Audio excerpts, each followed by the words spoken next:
오늘 우리에게 주시는 하나님의 말씀 이사야 5장 1절부터 30절까지 말씀입니다. 이사야 5장 1절부터 30절까지 말씀. 이제 봉독하겠습니다. 하나님의 말씀 경청하십시오. 내가 사랑하는 이에게 노래를 해주겠네. 그가 가꾸는 포도원을 노래하겠네. 내가 사랑하는 사람은 기름진 언덕에서 포도원을 가꾸고 있네. 땅을 일구고 돌을 골라내고 아주 좋은 포도나무를 심었네. 그 한가운데 망대를 세우고 거기에 포도주 짜는 곳도 파놓고 좋은 포도가 맺기를 기다렸는데 열린 곳이라고는 들포도뿐이었다네. 예루살렘 주민아, 유다 사람들아, 이제 너희는 나와 나의 포도원 사이에서 한번 판단하여 보아라. 내가 나의 포도원을 가꾸면서 빠뜨린 것이 무엇이냐? 내가 하지 않은 일이라도 있느냐? 나는 좋은 포도가 맺기를 기다렸는데 어찌하여 들포도가 열렸느냐? 이제 내가 내 포도원에 무슨 일을 하려는지를 너희에게 말하겠다. 울타리를 걷어치워서 그 밭을 못쓰게 만들고 담을 허물어서 아무나 그 밭을 짓밟게 하겠다. 내가 그 밭을 황무지로 만들겠다. 가지치기도 못하게 하고 북주기도 못하게 하여 찔레나무와 가시나무만 자라나게 하겠다. 내가 또한 구름에게 명하여 그 위에 비를 내리지 못하게 하겠다. 이스라엘은 만군의 주님의 포도원이고 유다 백성은 주님께서 심으신 포도나무다. 주님께서는 그들이 선한 일을 하기를 기대하셨는데 보이는 것은 사륙뿐이다. 주님께서는 그들이 옳은 일을 하기를 기대하셨는데 들리는 것은 그들에게 희생된 사람들의 울부짖음뿐이다. 너희가 더 차지할 곳이 없을 때까지 집에 집을 더하고 밭에 밭을 늘려가다가 땅 한가운데서 홀로 살려고 하였으니 너희에게 재앙이 닥친다. 만군의 주님께서 나의 귀에다 말씀하셨다. 많은 집들이 반드시 황폐해지고 아무리 크고 좋은 집들이라도 텅 빈 흉가가 되어서 사람 하나 거기에 살지 않을 것이다. 또한 열흘가리 포도원이 포도주 한 바트밖에 내지 못하며 한 호메르시가 겨우 한 에바밖에 내지 못할 것이다. 아침에 일찍 일어나 독한 술을 찾는 사람과 밤이 늦도록 포도주에 얼이 빠져 있는 사람에게 재앙이 닥친다. 그들이 연회에는 수금과 검은고와 소구와 피리와 포도주를 갖추었어도 주님께서 하시는 일에는 관심이 없고 주님께서 손수 이루시는 일도 거들떠보지를 않는다. 그러므로 나의 백성은 지식이 없어서 포로가 될 것이요 귀족은 굶주리고 평민은 갈증으로 목이 탈 것이다. 그러므로 소울이 입맛을 크게 다시면서 그 입을 한없이 벌리니 그들의 영화와 법석거림과 떠드는 소리와 즐거워하는 소리가 다 그곳으로 빠져들어갈 것이다. 그래서 천한 사람도 굴욕을 당하고 귀한 사람도 비천해지며 눈을 치켜뜨고 한껏 거만을 부리던 자들도 기가 꺾일 것이다. 그러나 만군의 주님께서는 공평하셔서 높임을 받으시고 거룩하신 하나님은 의로우셔서 거룩하신 분으로 기림을 받으실 것이다. 그때 어린 양들이 그 폐허에서 마치 초장에서처럼 풀을 뜯을 것이며 낯선 사람들이 망한 부자들의 밭에서 그 산물을 먹을 것이다. 거짓으로 끈을 만들어 악을 잡아당기며 수레에 줄을 당기듯이 죄를 끌어당기는 자들에게 재앙이 닥친다. 기껏 한다는 말이 하나님더러 서두르시라고 하여라. 그분이 하고자 하시는 일을 빨리 하시라고 하여라. 그래야 우리가 볼 게 아니냐. 계획을 빨리 이루시라고 하여라. 이스라엘의 거룩하신 분께서 세우신 계획이 빨리 이루어져야 우리가 그것을 알 게 아니냐 하는구나. 악한 것을 선하다고 하고 선한 것을 악하다고 하는 자들, 어둠을 빛이라고 하고 빛을 어둠이라고 하며 쓴 것을 달다고 하고 단 것을 쓰다고 하는 자들에게 재앙이 닥친다. 스스로 지혜롭다 하며 스스로 슬기롭다 하는 그들에게 재앙이 닥친다. 포도주쯤은 말로 마시고 온갖 독한 술을 섞어 마시고도 끄떡도 하지 않는 자들에게 재앙이 닥친다. 그들은 뇌물을 받고 악인을 의롭다고 하며 의인의 정당한 권리를 빼앗는구나. 그러므로 지푸라기가 불길에 휩싸이듯 마른 풀이 불꽃에 타들어가듯 그들의 뿌리가 썩고 꽃잎이 말라서 티끌처럼 없어질 것이다. 그들은 만군의 주님의 율법을 버리고 이스라엘의 거룩하신 분의 말씀을 멸시하였다. 그러므로 주님께서 백성에게 진노하셔서 손을 들어 그들을 치시니 산들이 진동하고 사람의 시체가 거기 한가운데서 버려진 쓰레기와 같다. 그래도 주님께서는 진노를 풀지 않으시고 심판을 계속하시려고 여전히 손을 들고 계신다. 주님께서 깃발을 올리셔서 먼 곳의 민족들을 부르시고 휘파람으로 그들을 땅끝에서부터 부르신다. 그들이 빠르게 달려오고 있다. 그들 가운데 아무도 지쳐있거나 비틀거리는 사람이 없고 졸거나 잠자는 사람이 없으며 허리띠가 풀리거나 신발끈이 끊어진 사람이 없다. 그들의 화살은 예리하게 날이 서 있고 모든 활시위는 쏠 준비가 되어 있다. 달리는 말발굽은 부싯돌처럼 보이고 병거바퀴는 회오리 바람과 같이 구른다. 그 군대의 함성은 암사자의 포효와 같고 그 고함 소리는 새끼 사자의 으르렁거림과 같다. 그들이 소리치며 전리품을 움켜가 버리나 아무도 그것을 빼앗지 못한다. 바로 그날에 그들이 이 백성을 보고서 바다의 성난 파도같이 함성을 지를 것이니 사람이 그 땅을 둘러보면 거기에는 흑암과 고난만 있고 빛마저 구름에 가려져 어두울 것이다. 아멘. 부동산 악당들에게 경고한다라는 제목으로 하나님의 말씀 선포하겠습니다. 구약 성경에는 많은 율법이 나오죠. 그 율법 중 핵심이 되는 것, 그걸 하나만 정하라고 한다면 바로 안식일 율법이 되겠습니다. 안식일을 거룩하게 지키라라는 율법은 점점 확장됩니다. 안식일에서 안식년으로, 그리고 안식년에서 마침내 희년의 율법으로까지 확산되죠. 정리하면 다음과 같습니다. 안식일이 7일의 하루를 쉬라 이것이면 안식년은 7년 중 1년을 쉬라는 겁니다. 그리고 7년이 7번째 되었을 때, 즉 49년째 해든 혹은 50년째 해든 이때는 그동안 너희가 했었던 토지의 거래를 원래대로 복구시키라는 명령이 바로 희년의 율법입니다. 하나님께서는 이스라엘 민족이 가나안 땅을 정복하기도 전에 지파별로 가문별로 살 땅을 정해 주셨습니다. 이 과정은 때로는 제비 뽑기로, 또 요단 동쪽 지파 같은 경우는 본인들의 선택으로 결정하였습니다. 자, 이 이스라엘 지파가 차지한 땅들을 한번 생각해 봅시다. 그 땅들 가운데는 좋은 땅도 있었을 것이고 좋지 않은 땅도 있었을 겁니다.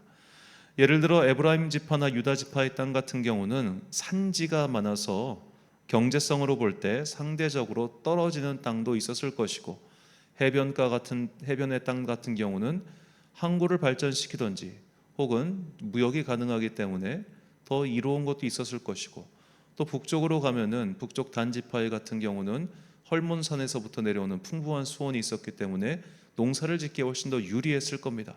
자, 그런 식으로 제비뽑기로 혹은 하나님께서 여러 가지 이유로 각 지파별로 땅을 정해 주셨을 때 이미 거기서부터 그 땅 나눔은 공평하지가 않습니다. 정확하게는 평등하지가 않습니다.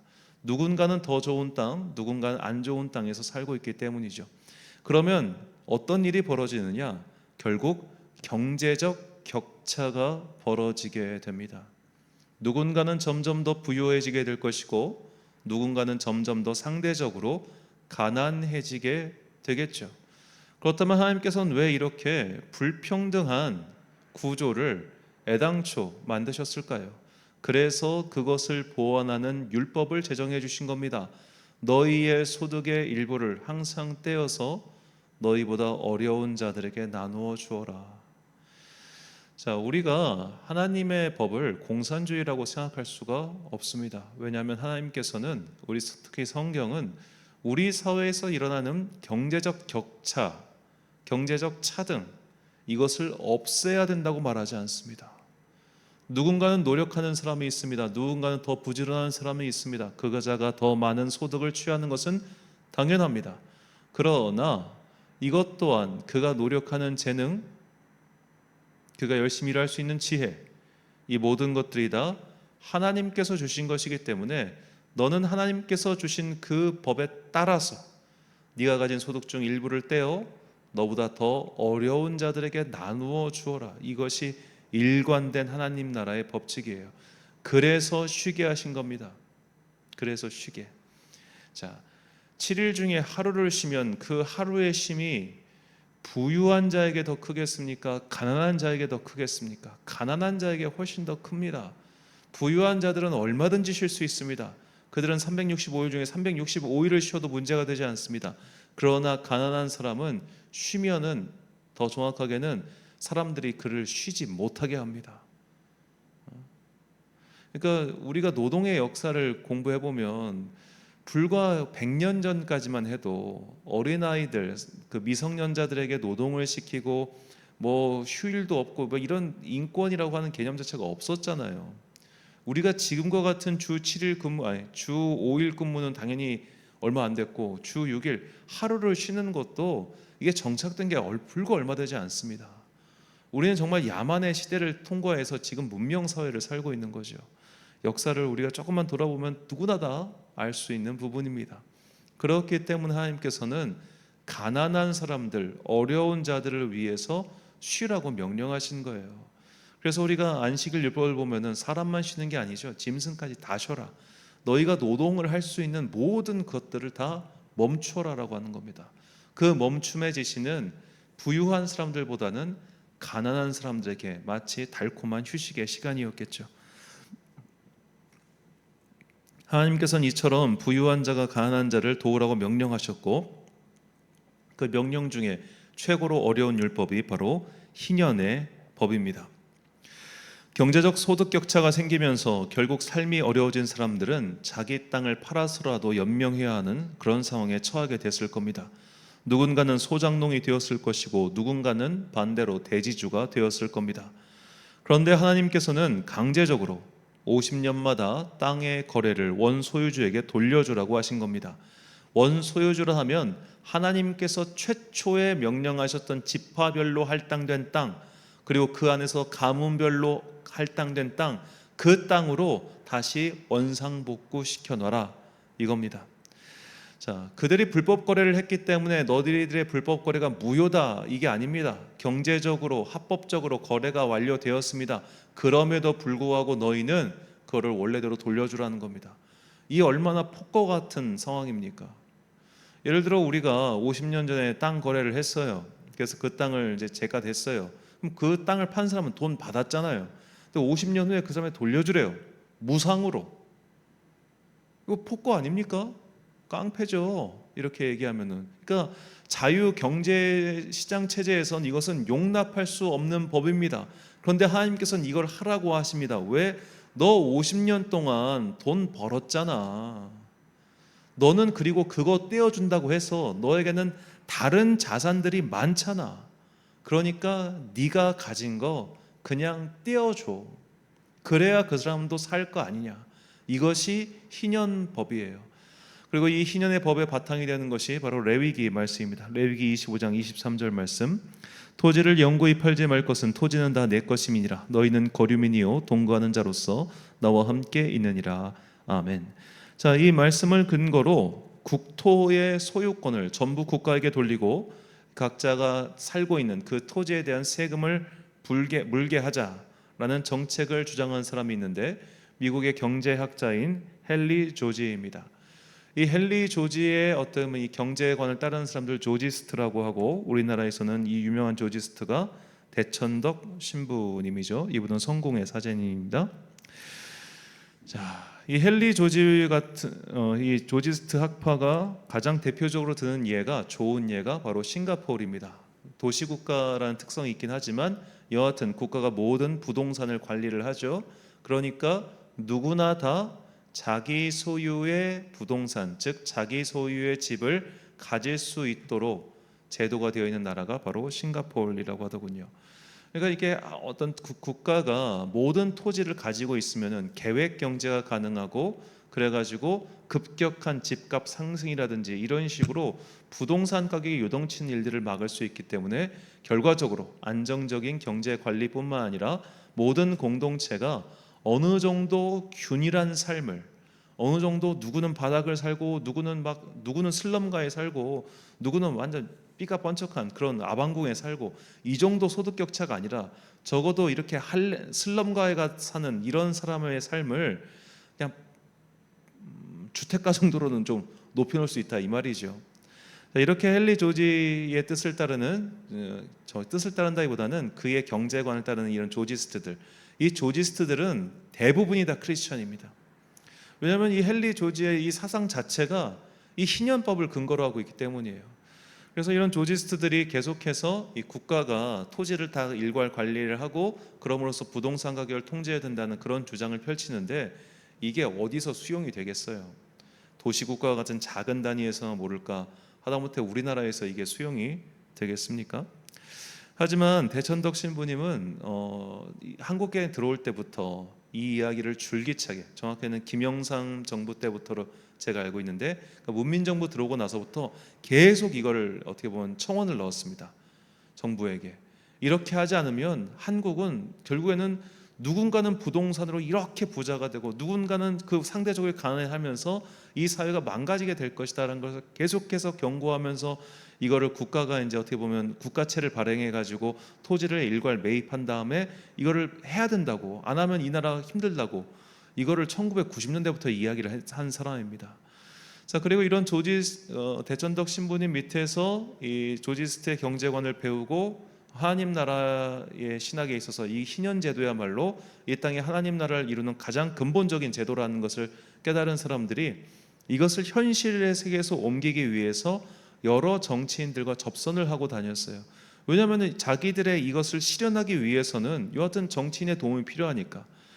그런데 이분들이 그때 만났던, 정확하게는 이분들에게 먼저 연락한 정치인이 누구냐면 이재명 당시 대통령 후보였습니다. 그러니까 그때가 이제 문재인 대통령과 민주당 경선을 치르고 있을 때였다고 그분들이 나중에 회기를 했는데, 그때 이제 이재명 후보는 성남시장이었습니다. 자신만의 어떻게 보면 뚜렷한, 요즘 뭐 기본 시리즈 밀고 있던데 자신만의 그 당시만 해도 뚜렷한 어떤 슬로건이 없었어요. 그래서 그들이 그때 이제 이재명 캠프 측에서 먼저 이 조지스트 이쪽에게 연락을 취해 가지고 이 토지 공개념이라고 하죠. 이거를 차용한 현실적인 정책을 만들어내기 시작했습니다. 자, 이렇게 해서 토지 공개념에 따른 이 조지스트의 경제 철학, 경제 사상이 드디어 우리나라 주류 정치권에 처음 발을 들여놓게 됐죠. 그러다 보니까 이 민주당을 반대하는 이 보수 우파 쪽에서는 이 토지 공개념 혹은 헨리 조지의 사상, 신학, 이런 모든 것들이 다 공산주의라고 어마어마하게 비난하기 시작했어요. 이 헨리 조지가 들으면 무덤에서 뭐 천국에 계시겠지만 들으면 얼마나 속상하겠습니까?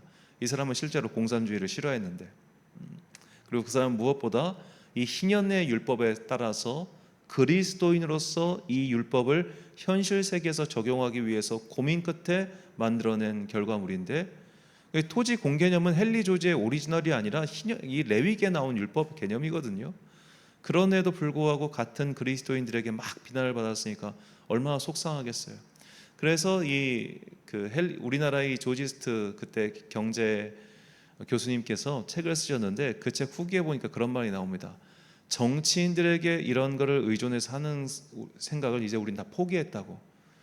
이 어느 쪽이든 간에 이것을 가지고 가면은 일단은 뜻이 전부 오염되고 반대쪽으로 더 어마어마한 타격을 받으니까 아예 우리는 그들과 이제 모든 접선을 끊고 그냥 어떻게 보면 학술적으로 더 좀 가게 된 거죠. 이게 현실과 거리를 두기 시작했는데 여하튼 안타까운 일입니다. 자, 여하튼은 이 희년은 구약의 율법 중 굉장히 중요한 부분을 차지합니다. 하나님 나라 철학을 가장 확실하게 반영한 실제적 율법이지요. 그런데 이 희년은 의외로 구약 성경에서 별로 등장하지 않습니다. 학자들은 이 부분을 주목합니다. 이렇게 중요한 율법이 어째서 이 레위기를 지나면부터 거의 등장하지 않아요. 이 단어 자체도 거의 등장하지 않습니다. 왜 그럴까 생각해 보니까 결론이 이겁니다. 이스라엘 민족은 가나안 땅 정착 이후 그들이 멸망할 때까지 단 한 번도 희년을 지키지 않았구나 라고 말이죠. 그리고 그들의 주장의 근거가 바로 역대하에 등장합니다. 역대하 36장 21절 말씀. 이에 토지가 황폐하여 땅이 안식년을 누림같이 안식하여 70년을 지냈으니 여호와께서 예레미야의 입으로 하신 말씀이 이루어졌더라. 아멘. 자, 이 70년이라고 하는 기간, 이 기간은 이스라엘 민족이 가나안 땅에 정착한 이후 그들이 멸망할 때까지 그 기간 중 안식년과 희년의 연수를 합치면 50년, 합치면 70년이라고 학자들은 계산을 해봤습니다. 이스라엘 민족이 모두 70년의 안식년과 희년을 지켰어야 했으나 지키지 않았고, 그래서 하나님께서는 강제로 그 기간을 채워버리신 것이죠. 그만큼 북이스라엘과 남유다 할 것 없이 이렇게 하나님의 토지 소유권, 이것을 무시하고 빼앗으며 자신의 욕망만을 채우려 했던 부동산 악당들이 존재했고, 그들은 희년을 지킬 생각도 하지 않았다는 겁니다. 자, 오늘 본문은 그런 부동산 악당들의 모습을 다음과 같이 전해줍니다. 본문 8절 말씀. 가옥에 가옥을 이으며 전토에 전토를 더하여 빈틈이 없도록 하고 이 땅 가운데서 홀로 거주하려 하는 자들은 화 있을진저. 아멘. 자, 그들의 특징은 홀로 거주하려고 하는 자들입니다. 남과 나눌 생각이 없습니다. 정확하게는 하나님의 소유권을 인정할 마음이 없습니다. 하나님께서는 말씀하셨죠. 너희가 희년 율법에 순종해서 당장의 손해를 감수하더라도 너희의 손해를 내가 반드시 채워주겠다, 그렇게 말씀하셨습니다. 그런데도 그들은 그 말씀을 듣지 않았죠. 자, 우리가 땅을 돌려주면 손해가 엄청날 것 같지요. 그러나 꼭 그렇지만도 않습니다. 왜냐하면 우리가 구약 성경에 나온 여러 부자들 중에 나발을 보십시오. 나발은 뭐 토지도 많았겠지만 일단은 양과 소와 같은 그런 게 많지 않았습니까? 그러니까 재산은 부동산 재산도 있지만 동산 재산도 있잖아요. 지금 하나님은 너희가 가진 동산까지는 안 건드려요. 그것까지는 건드릴 마음이 없으세요. 부동산만 원래대로 돌려줘. 왜냐? 그 가난한 사람들은 그거 돌려줘봤자 어차피 얼마 못 가서 다시 팝니다. 어차피 그거 얼마 못 가요. 왜냐하면은 가난한 사람은 막상 목돈이 생기면은 그 목돈을 쓸 때가 너무 많습니다. 여기도 써야 되고 여기도 써야 되고 여기도 써야 돼요. 그동안 밀어놨던 집도 수리해야 되고요. 그동안 사지 못했던 뭐도 필요한 것들 사야 되고요. 그러면은 목돈 생겨봤자 금방 다 나갑니다. 가난한 사람은 저축을 할 수가 없어요. 쓸 데가 많아서. 최소한 들어가야 되는 곳이 너무 많기 때문에. 하나님께서 토지를 원래 돌려놓으라는 것은 바로 딱 이 정도 수준의 조치입니다. 돌려줘봤자 이 사람들은 아마 그거 금방 다시 팔 거예요. 급전이 필요할 테니까. 그러나 그들에게 그런 급전이라도 제공해 주는 것이 나의 뜻이다라는 겁니다. 그래야 그들이 그 절망스러운 상황에서 조금 살아날 희망을 가질 테니까 라고 말이죠. 그런데도 부자들은 이 땅에서 홀로 살려고 하는 듯 가난한 자들의 것을 빼앗고 또 빼앗고 그렇게 끝없이 욕심을 부리죠. 그런 자들에게 하나님께서는 다시 심판을 선포하십니다. 본문 14절과 24절 말씀. 그러므로 스올이 욕심을 크게 내어 한량없이 그 입을 벌린즉 그들의 호화로움과 그들의 많은 무리와 그들의 떠드는 것과 그 중에서 즐거워하는 자가 거기에 빠질 것이라. 이로 말미암아 불꽃이 그루터기를 삼킴같이 마른 풀이 불 속에 떨어짐같이 그들의 뿌리가 썩겠고 꽃이 티끌처럼 날리니 그들이 만군의 여호와의 율법을 버리며 이스라엘의 거룩하신 이의 말씀을 멸시하였습니다. 아멘. 자, 스올이 욕심을 크게 내어 그 입을 벌렸다. 너희들처럼 이제는 지옥이 입을 벌려서 너희를 싹 다 삼켜버릴 거야 라고 그렇게 욕망이 가득한 자들에게 경고하시는 겁니다. 자, 이거 제가 부동산 악당이라고 표현을 했지만 그럼 부동산 악당이 오늘날 많은 집을 구매해가지고 그거를 막 해가지고 집값을 띄우는 그런 사람일까요? 아닙니다. 아닙니다. 정말로 여기에만 마음을 빼앗긴 사람들, 이 욕망의 전차에 타고 올라간 사람들, 그리고 사람들로 하여금 그 욕망의 전차에 타도록 내버려 두면서 자신의 다른 이익을 극대화시키는 사람들, 이런 자들이 모두 부동산 악당들이죠.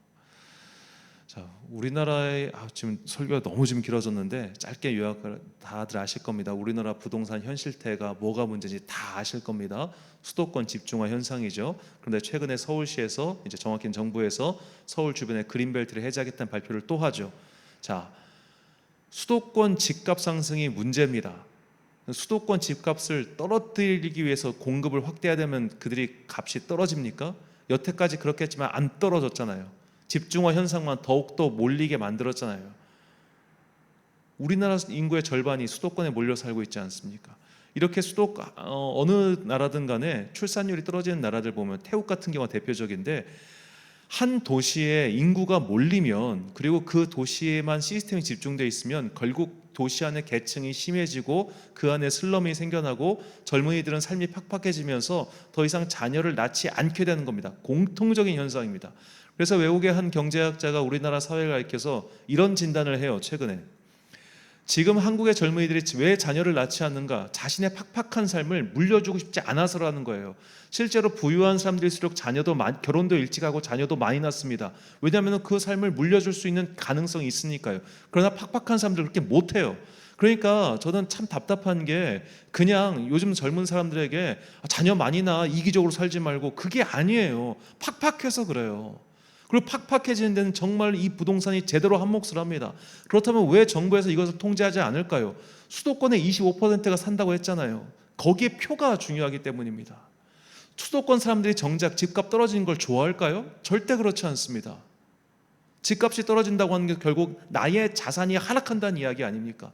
모두가 다 이 집이라고 하는 단 하나의 거대한 자산, 이것을 보면서 살고 있는데, 내가 집을 샀을 때보다 오르기를 바라지 떨어지기를 바라는 사람은 없어요. 단지 내가 그것을 싼 값에 사기를 원할 뿐이지. 이게 인간이 얼마나 참 이기적인가를 이 부동산 하나의 사태만 봐도 다 알 수 있습니다. 그러니까 사실은 모두가 이 나라의 정책이, 이 나라의 분위기가 우리 모두를 부동산 악당으로 만들고 있어요. 더 많이 가지고 나눠주기 싫어하고 어떻게든 내 것을 키우려고 하는 그 마음 말이죠. 이것을 통제해야 되는 겁니다. 누가? 결국에는 위정자들이. 그리고 그런 걸 살 수 있는 사람들을 우리가 지혜롭게 선별해야겠죠. 자, 욕망의 전차는 제어 장치가 없습니다. 그리고 그 욕망의 문이 모두에게 열려 있을 때 그야말로 광풍이 부는 것이죠. 그래서 위정자들에게는 이런 것들을 잘 통제해야 할 의무가 있습니다. 우리는 우리의 탐욕에 대해 경고하시는 하나님의 말씀을 귀담아 듣고 우리가 속한 이 사회의 현상에 대해서 스스로 경계하며 지혜로운 선택을 해야 합니다. 미가서 2장 2절과 3절 말씀. 밭들을 탐하여 빼앗고 집들을 탐하여 차지하니 그들이 남자와 그의 집과 사람과 그의 산업을 강탈하도다. 그러므로 여호와의 말씀에 내가 이 족속에게 재앙을 계획하나니 너희의 몫이 이에서 벗어나지 못할 것이요 또한 교만하게 다니지 못할 것이라. 이는 재앙의 때임이라 하셨느니라. 아멘. 사랑하는 천안광성교회 성도 여러분, 그리고 이 새벽을 함께 깨우고 계신 귀한 주님의 자녀 여러분, 더 많은 것을 가시려고 하는 탐욕스러운 사람들이 부동산 악당으로 활동하고 있으며, 그리고 우리도 반쯤은 그런 부동산 악당화가 돼가고 있습니다. 이런 자들을 양성하는 정치제도의 한계는 결국 이 사회를 좀먹고 있죠. 하나님께서는 인간의 이런 욕심을 잘 알고 계셨기 때문에 강제적인 부동산 정책인 희년제도를 제정하시고 선포하셨습니다. 그리고 이것을 지키지 않은 이스라엘 민족은 결국 망했습니다. 이것은 단순히 한 특정 시점에 특정 대상에게만 일어난 사건으로 봐서는 안 됩니다. 아무리 긍정적으로 보려고 해도 우리나라는 쇠락기로 접어들었고 모두가 욕망을 따라가는 악당들이 판을 치고 있습니다.